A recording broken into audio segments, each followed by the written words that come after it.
네, 안녕하세요. 모카 김한영입니다. 제네시스가 컨셉트카 신차를 내놨습니다. 오, 디자인 대단한데? 제네시스 컨셉트카 보면 대부분 멋지잖아요. 그리고 그게 어떻게든 양산에 영향을 끼칩니다. 그러다 보니까 더 기대가 되기도 하는데요. 이번에는 파워트레인이라든지 이런 것들까지 공개를 했어요. 모터가 아주 특이한 게 들어간다고 하는데, 사실 이 모터 미래의 전기차 세상을 조금 바꿔놓을 수도 있는 모터입니다. 이것에 대해서도 말씀드려야 될 것 같고요. 게다가 여러분들이 바로 이 차 아주 쉽게 타볼 수 있는 차가 되는데, 이 차 어떤 차인지 함께 살펴보시죠.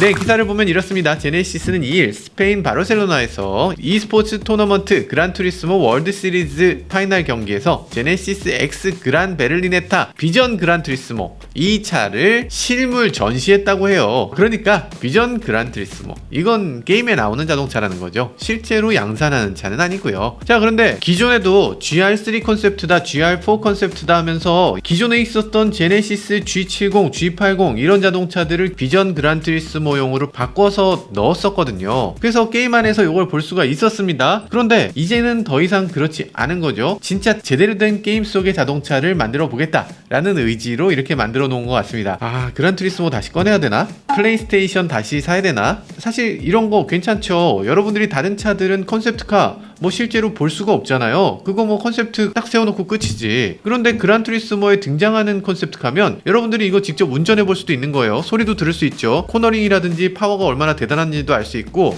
심지어는 벽에다 그냥 갖다 박아볼 수도 있습니다. 해볼 만하네, 그죠? 자, 근데 이 차의 이름에 대해서 불만이신 분들이 많은 것 같습니다. 제네시스 X 그란 베를리네타 비전 그란투리스모 컨셉트, 이름이 뭐 이렇게 길어, 말이 안 되네 라고 생각하실 수 있습니다. 비전 그란투리스모라는 건 요만큼이 그냥 그란투리스모에 나오는 자동차의 이름이에요. 야마우치 카즈노리라고 하는 아주 유명한 사람이 있는데, 이분이 그란투리스모를 처음 만든 사람이죠. 본인이 레이스 드라이버면서 그란투리스모 시뮬레이터를 플레이스테이션용으로 만들자 해서 만들었던 폴리포니의 창립자, 이분이 여러분들이 생각하는 그란투리스모의 자동차를 한번 만들어 주시지 않을래요? 하고 얘기를 던졌더니 전 세계 자동차 회사들이 저도 할래요 이러면서 그렇게 해서 만들어진 자동차들이 비전 그란투리스모입니다. 전 세계 메이커들이 정말 다 참가해요. 메르세데스 벤츠 거기 멋있잖아. BMW 뭐 다 있고요. 폭스바겐, 야 폭스바겐 이렇게 멋있게, 에스턴 마틴 당연히 있습니다. 스바루, 야 스바루가 이렇게, 마스다, 와 알핀, 와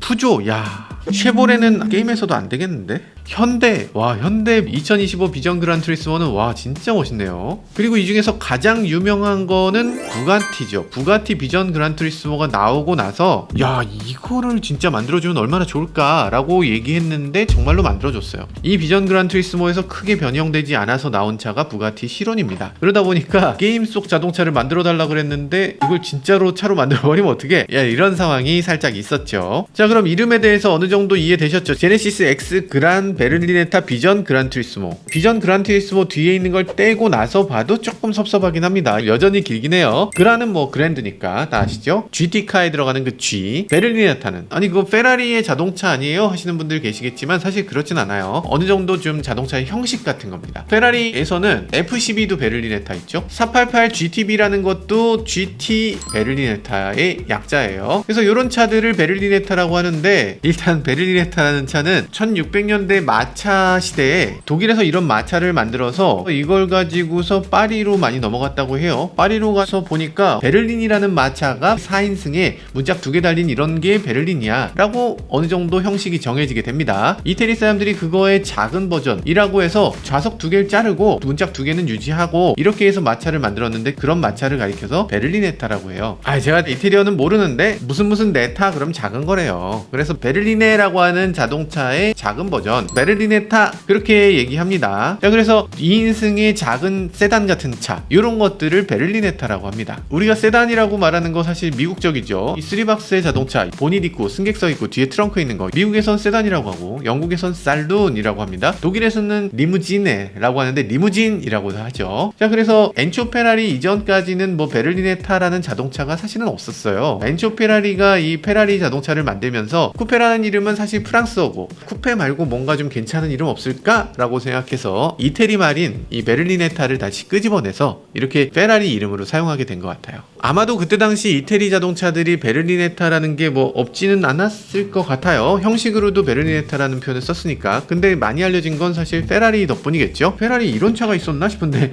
EOS 같은 경우에 이게 1952년 차입니다. 21대밖에 안 만들었다고 해요. 근데 이 차가 지금 이름이 페라리 EOS 비그날레 베를리네타라는 이름을 그때부터 갖고 있네요. 어쨌든 제네시스 X, 제네시스 콘셉트카에 그냥 붙이는 이름이죠. 그란 베를리네타, 베를리네타인데 그렇게 작지 않아. 그래서 그란 베를리네타라는 표현을 사용한 것 같고, 만약에 이걸 베를리네타라는 표현을 안 썼으면 조금 애매합니다. 제네시스 X 그란 쿠페가 되잖아. 그럼 이거 BMW잖아요. 그러다 보니까 이런 표현을 이태리 표현을 가져다 쓴 것 같고요. 그리고 현대 포니를 만들 때 이태리 쪽의 디자이너들이 만들었으니까, 이 주지아로가 만들었으니까 현대의 디자인의 뿌리에는 이태리가 있다, 이런 뜻에서 아마 이태리 이름을 갖다 붙인 것 같아요.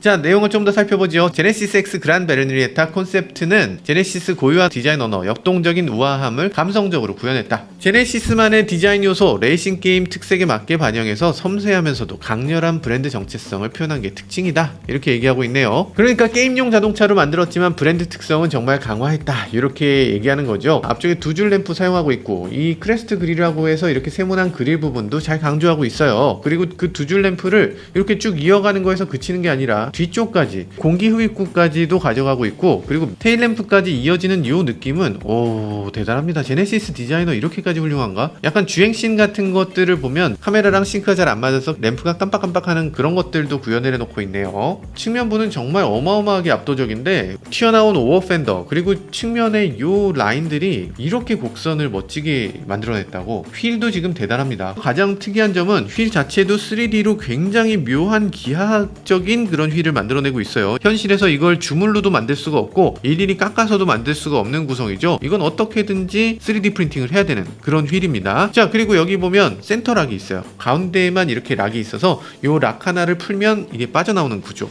도대체 센터락을 왜 하는 겁니까? 라고 하시는 분들 계신데, 레이스에서는 센터락이 있으면 윙 해고서 바로 탁 뺄 수 있는 거죠. 이걸 4번 하는 것보다 한 번 해서 딱 뺄 수 있으니까 그게 좋은 거다. 근데 양산에서는 사실 센터락을 하는 게 그렇게까지 큰 의미가 있진 않아요. 그럼에도 양산에서 센터락 하는 거, 첫 번째 멋있어서, 두 번째 브레이크를 큰 거 사용할 수 있기 때문에. 왜냐면 지금은 나사를 5개 꽂을 수 있는 이런 정도의 센터 허브를 갖고 있는데, 센터락을 하나짜리를 만들면 센터 허브가 작아지잖아요. 그만큼 이렇게 로터가 더 커질 수 있기 때문에 이 로터에 더 큰 브레이크를 달 수가 있습니다. 그래서 센터락을 하면은 그만큼 여유가 더 생기는 거예요. 그리고 휠 위쪽으로 보닛이라든지 이 뒤쪽 팬더라든지 이런 것들이 아주 얇게 들어가는 부분, 이것도 굉장히 멋지기도 하네요. 그리고 이런 얘기도 합니다. 대시2X를 넉넉하게 잡아서 마치 미드 엔진이 있는 자동차 같은 그런 구성을 하고 있다. 지금 프론트 미드십을 구현하고 싶었던 걸까요? 운전석을 지금 뒤로 굉장히 보내고 앞쪽에 보닛을 길게 가져갔다는 얘기거든요. 대시2X이라고 하면 이쪽 운전석에 있는 이 앞유리가 끝나는 지점, 여기서부터 이 앞쪽에 있는 바퀴의 축, 그 축까지의 거리를 말하는데, 이 길이가 길면 길수록 차가 더 스포티해 보이고 차가 더 클래식해 보이고 굉장히 고급차로 보이는 그런 효과가 있어요. 그래서 이 길이를 길게 하면 더 큰 엔진이 들어갈 것이다 라고 기대하게 되는 건데, 지금 이 차는 엔진이 없는데 왜 이렇게 했을까?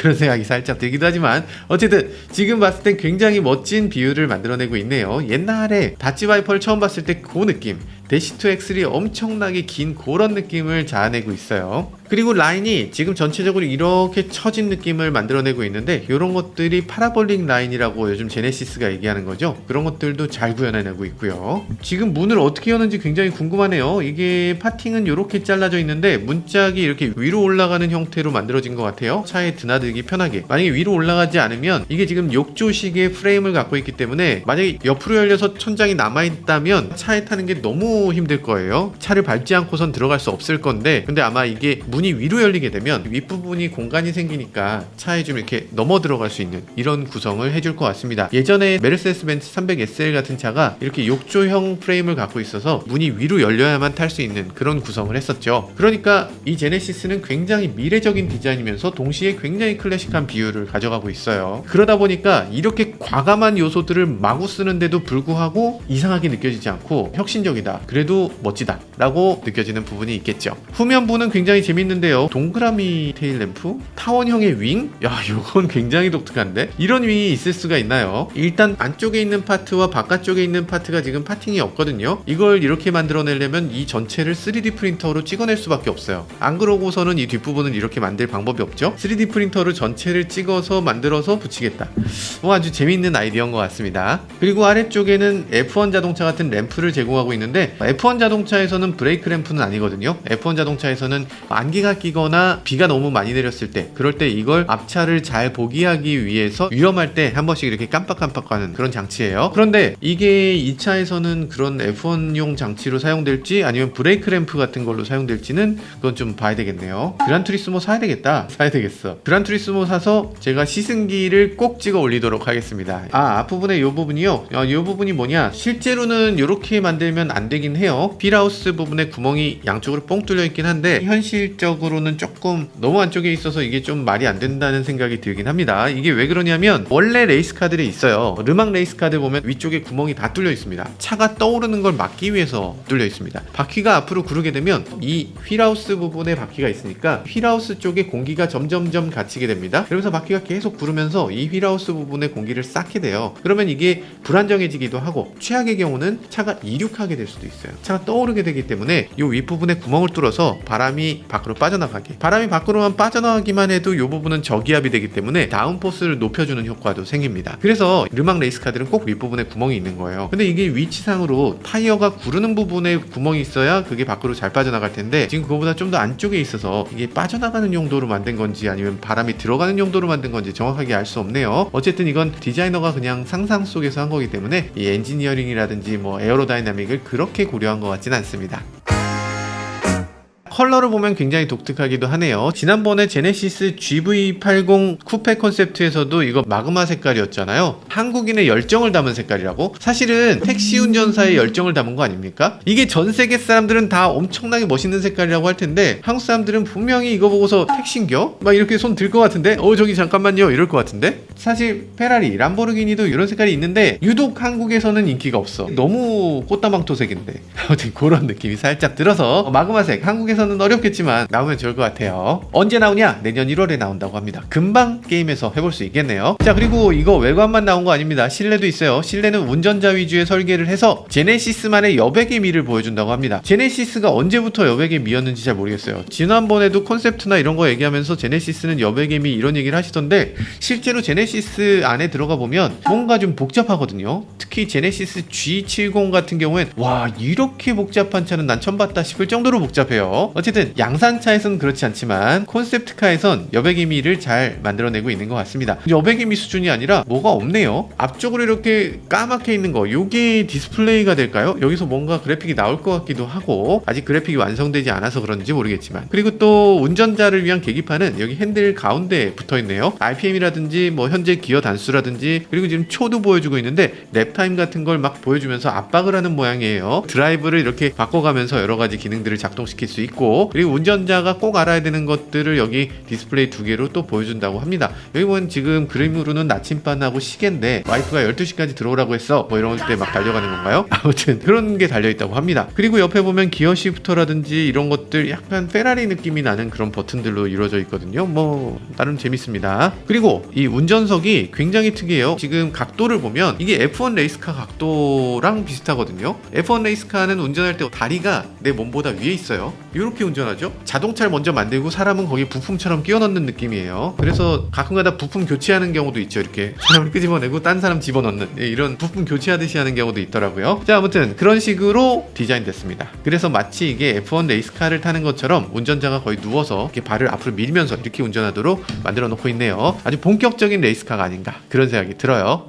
그런데 묘하게도 여기 HUD가 또 있습니다. 아니 레이스카라며, 레이스카인데 갑자기 HUD는 뭔가 그런 생각이 들긴 하는데 뭐 미니맵 같은 거 봐야지, 게임이니까. 미니맵을 여기다가 HUD로 보여주나요? 정확한 사정은 모르겠지만 어쨌든 이런 식으로 만들어져 있습니다. 아주 멋지네요. 자, 이 차는 퍼포먼스도 공개가 됐습니다. 퍼포먼스가 굳이 왜 공개가 됐지? 출력이 나왔는데요. 이 차 당연히 전기차인 줄 알았는데 전기차가 아니에요. 이상하네.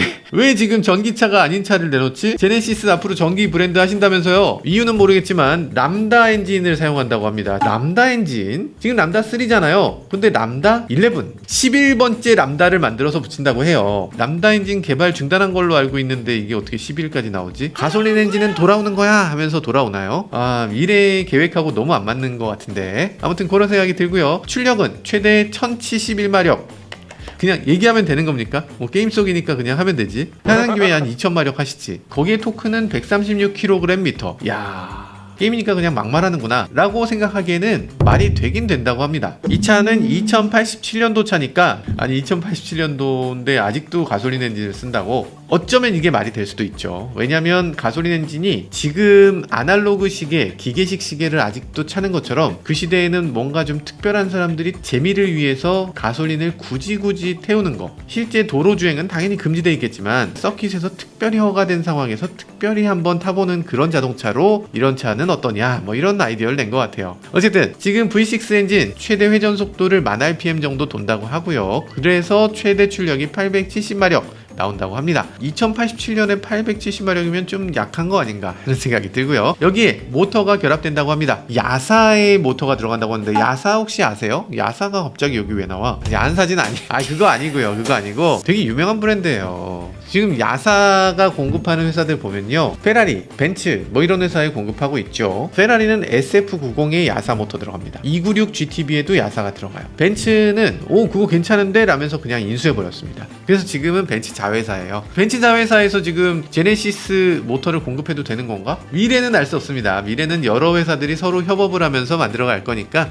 아마 그럴 것 같습니다. 근데 이거 조금 기분 나쁜 게 있어요. 벤츠의 야사가 팔리게 되면 야사 모터는 벤츠에만 들어가냐? 라고 얘기하니까 야사 CEO께서 이렇게 말씀을 하셨어요. 벤츠의 경쟁자가 아니면 협력할 수 있다 이렇게 얘기했는데, 제네시스가 지금 벤츠 경쟁사가 아니라는 거예요? 아니 조금 기분 나쁠라 그러네. 아무튼 이 야사 모터를 쓴다고 하는데, 이 야사 모터가 뭔데 이걸 쓴다고 하는 거냐? 이거는 사실 비밀이 좀 있습니다. 여러분들이 머릿속에서 한번 모터를 생각해보세요. 이렇게 생긴 거 떠오르시죠? 주변에 자석이 있고 안이 돌거나 아니면 안에 자석이 있고 주변이 돌아. 둘 중에 하나를 생각하실 겁니다. 그런데 그렇게 하는 것이 일반적인 모터인데, 이런 모터가 아니라 이 야사 모터라는 건 액시얼 플럭스라고 하는 모터예요. 플럭스라는 건 뭐예요? 에너지 같은 거, 장 같은 거잖아요. 지금 이거는 도는 방향의 주변으로 도는 거예요. 바깥쪽으로 장이 도는 거지. 근데 액시얼 플럭스라는 건 뭐냐면 축이 있는 요 방향으로 자기장이 가는 겁니다. 축 방향의 플럭스라고 해서 액시얼 플럭스라고 하는 건데, 이렇게 돌게 되면 좋은 점은 가장자리를 두껍게 하지 않고 이렇게 길게 만들 수 있는 거죠. 훨씬 더 소형화할 수 있는 아주 큰 장점이 있습니다. 그리고 자석이 여기 있으면 자석의 한 면만 사용하게 되는 거잖아요. 근데 액시얼 플럭스 같은 경우는 고정자가 하나 있고 이쪽에 회전자, 이쪽에도 회전자를 둘 수 있는 거예요. 그럼 자석이 있을 때 이 자석의 자속, 이 플럭스는 양쪽으로 보내질 텐데 이 양쪽에다가 다 회전자를 둘 수 있기 때문에 이 자속이 손실되는 양이 적은 거죠. 더 강하게 돌 수 있다. 그리고 일반적으로 방사형 플럭스 모터라고 우리가 얘기하는 거, 그러니까 사방으로 이렇게 뻗어나가는 이런 모터는 강하게 돌리면 어느 정도 한계가 있어요. 권선이 점점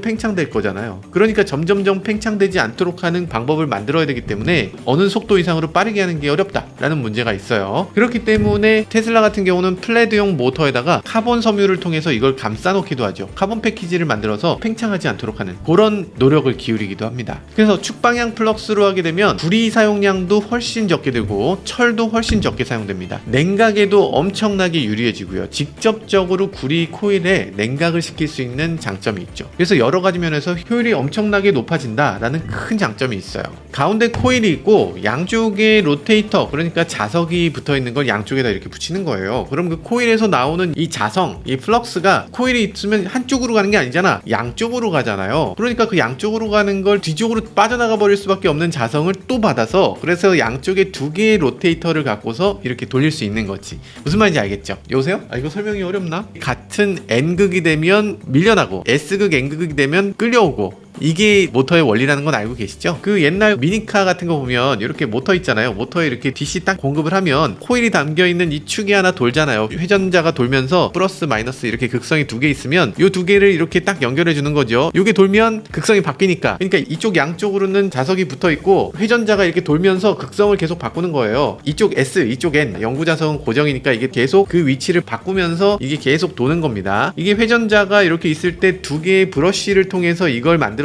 걸 브러쉬 모터라고 하고, 우리가 흔히 자동차에 사용되는 건 AC3상이라고 하잖아요. 전혀 모르겠어요? AC3상이라는 건 어떻게 생긴 거냐면, 하나가 이렇게 흐르면 전류 하나가 이렇게 흐르고 이 가운데가 이렇게 이쪽으로 가면 플러스, 이쪽으로 가면 마이너스, 플러스 마이너스 플러스 마이너스로 이렇게 바뀌는 겁니다. 그리고 또 하나의 전기는 이렇게 플러스 마이너스 이렇게 가는 거예요. 또 하나의 전기는 이렇게 생기면, 그러면 모터의 극성이 3개 있을 때 하나가 플러스였을 때 하나가 마이너스 되고, 하나가 마이너스였을 때 하나가 플러스 되고, 원래 브러쉬에 그런 게 있어야 되잖아요. 근데 그런 것들을 이 전기가 스스로 해준다는 거죠. 전기가 도대체 어떻게 해서 그렇게 모터를 돌릴 수 있는 전원이 되느냐, 스스로 그냥 연결만 하면 알아서 모터가 그렇게 돌아갈 수 있게끔 하는 전원이 딱 들어온다는 거야. 이게 되게 신기하지 않아요? 하나도 신기하지 않습니다. 왜냐하면 이 전원은 발전소에서 이미 그렇게 돌린 거야. 삼상으로 뽑아냈기 때문에 그 삼상으로 뽑아온 전원을 거꾸로 또 모터에 넣으면 발전소에서 발전기가 도는 것과 똑같이 모터에 전원이 공급되면서, 그러면서 모터가 똑같이 돌게 되는 거예요. AC 삼상은 브러쉬가 없어도 그 전원을 그대로 연결하면 그대로 돌아갑니다. 무슨 말인지 알겠죠?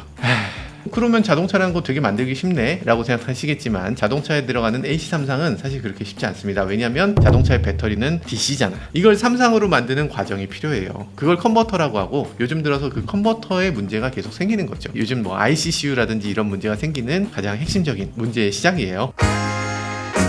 난 지금 무슨 얘기하고 있었지? X 그란 베를리네타 비전 그란 투리스모 얘기하고 있었죠? 쓸데없는 얘기를 너무 많이 해서 죄송하고요. 자, 그럼 제네시스 X 그란 베를리네타, 이거 여러분들 보시기에 마음에 드세요? 저는 아주 혁신적인 디자인이라고 생각됩니다. 지금까지 이런 디자인의 제네시스는 없었잖아요. 제네시스가 어떻게 된다, 이런 것들에 대해서 어느 정도 힌트를 줄 수 있는 그런 디자인, 이런 생각이 들고요. 어떤 분들은 이 디자인을 보고서 굉장히 마음에 안 든다는 분들도 분명히 계신 것 같아요. 야, 이건 너무 과하다, 차가 너무 화나 있는 거 아니냐, 앵그리버드가 떠오른다, 이런 기자분도 계셨고요. 충분히 납득됩니다. 어떤 분들이 보기엔 정말 터없이 못생긴 디자인일 수도 있을 것 같아요. 그럼에도 저는 자동차 회사가 이 정도의 시도는 해줘야 된다는 생각이 듭니다. 제네시스 정도 되는 브랜드가 되면 남들은 아무도 하지 않는 그런 자동차, 그런 거 한 번쯤 만드는 시도 해줘야 되고, 그런 시도 아주 멋지게 해냈다는 생각이 드네요. 무엇보다 예전에 정말 우리가 즐겨 타던 제네시스 쿠페의 명맥이 지금 끊겨 있잖아요. 그러면 스포츠카 느낌의 제네시스, 정말 레이스카 느낌의 제네시스도 팔리지 않더라도 100대만이라도 한번 만들어주면 너무 좋지 않을까.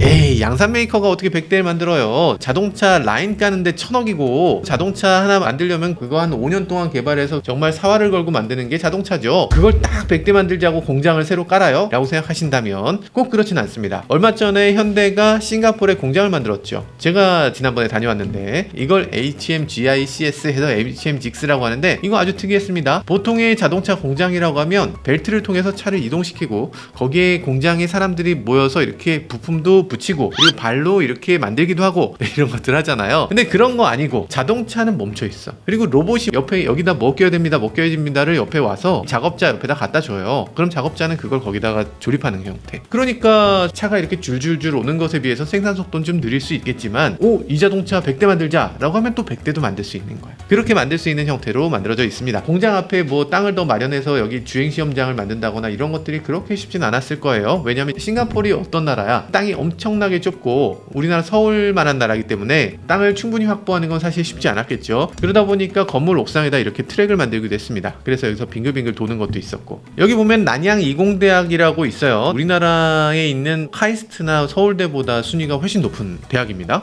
여기다가 HMGICS를 지은 이유 중에 하나는 난양 이공대학에서 사람들을 뽑아오기 위해서라고 해요. 싱가포르에 사실 자동차 연구소 거의 없으니까, 그러니까 여기서 사람을 뽑아서 세계에서 가장 우수한 인력 중에 하나를 대거 데려오겠다라는 그런 계획을 갖고 있더라고요. 게다가 그런 인력들 잔뜩 데리고 오면, 그럼 이런 제네시스 X 그란 베를리네타 이런 콘셉트카 이거 양산으로도 만들 수 있게 하겠다라는 거죠. 물론 이 차 양산할까? 양산 못할 가능성이 크다는 생각이 듭니다. 그렇지만 이 정신, 이 혁신성, 이 디자인 요소까지, 이런 거는 이 제네시스를 만들면서 어떻게든 이어질 걸로 기대해 봅니다. 최근 들어서 제네시스 자동차를 보면 좀 변화가 그냥 무난무난해요. 큰 폭으로 변화가 좀 되면 좋겠는데, 변화가 너무 적어서 양산차에선 좀 아쉬운 부분이 있었는데, 이렇게 가끔씩 이런 멋진 모습을 보여주는 제네시스 브랜드, 파이팅입니다. 파이팅.